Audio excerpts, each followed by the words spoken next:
want to talk about smoking for a second. Whether we're talking about cigarettes, cigars, or more commonly right now, the biggest question we're starting to get with it becoming legal in more and more states is questions on marijuana. Now, I know a lot of investors, I've seen you guys on the golf course, we like to have cigars every once in a while, and that's understandable. But I want to first touch why it's super important to have no smoking policies in your leases.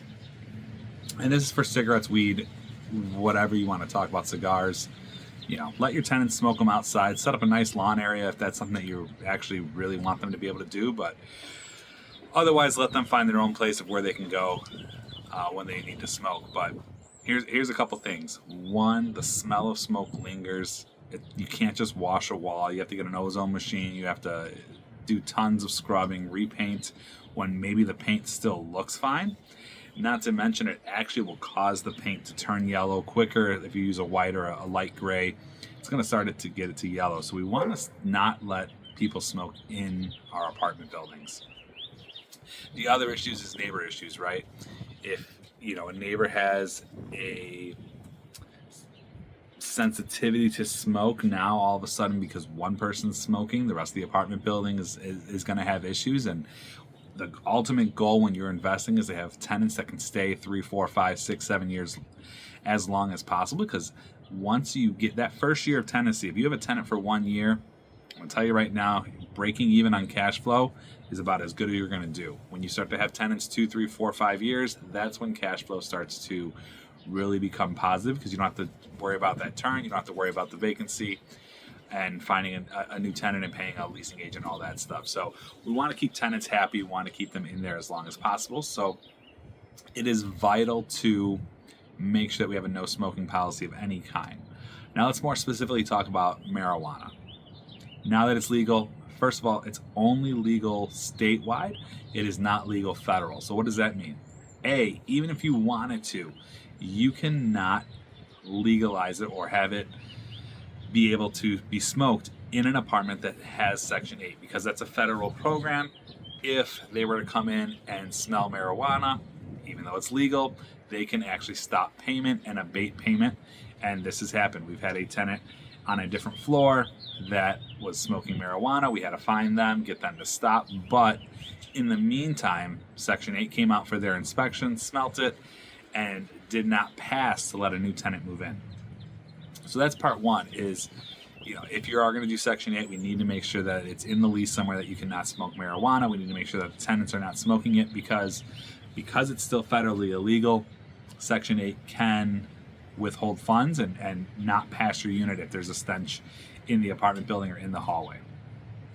Now, what does the lease have to say? Because there's a couple things you can put in the lease. Some leases will say no smoking of tobacco, because before that's all you need it, or it will say no smoking of tobacco or use of illegal drugs. Well, now that marijuana is not illegal, that statement does not prevent them from smoking marijuana. So we want to go ahead and put in the lease no smoking of cigarettes, tobacco of any kind, or marijuana of any kind, or doing any illegal drugs. So that's a small change that we need to make to our leases in order to make sure that we can still hold tenants accountable. Now, here's something that's ultra important. Beyond just saying that we don't want them to be able to smoke in the apartment, we need to make sure that there is some kind of fine associated with that. And for us, we have $150. Just like when you go to a hotel and it says, if we were caught smoking, you're going to have this fine. We need to make sure that we put that in the lease, because if we don't put that in the lease, the only way is to punish the tenant for smoking is to go through the entire eviction process. And we don't want to do that, because that's 8 months of not collecting rent. That's a lot of financial loss. And we really just want to be able to push the tenant to do the right thing and to instruct them to do the right thing. And having a fine, whether it's $150 each time they're caught or $200, it's really up to you on how much you want to put the fine, but we need to have something in our leases. And this is not just for smoking, but for any kind of lease violation. We want to have something in the lease that we can punish the tenant without sending them to eviction, so that we can give them small corrections but keep them for a long time, because we don't want to have them leave. Again, the goal is to keep them as long as possible.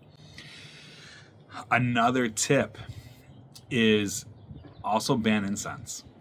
The number one thing you'll hear when you catch a tenant smoking marijuana is, no, I wasn't smoking marijuana. I burnt an incense. That's all it was.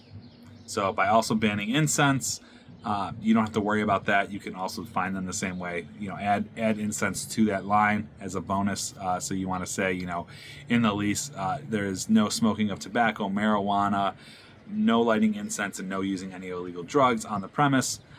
If caught using any of these, you will be fined X amount. And by doing that, now you can sort of correct the tenant without losing money and actually gain some money if they do break the rules. But really, realistically, we're not trying to gain money on these fines. We really just want them to listen to us and to follow the rules so that everyone in the building can have peaceful enjoyment and stay for a really, really long time. And this is the best way that you'll become profitable. And by having no smoking, when the tenant does move out, we can reduce turn costs because we don't have to replace the carpet that smells. We don't have to use an ozone machine, figure out how to get the odor out, so many things. So we want to make sure all those things are taken care of.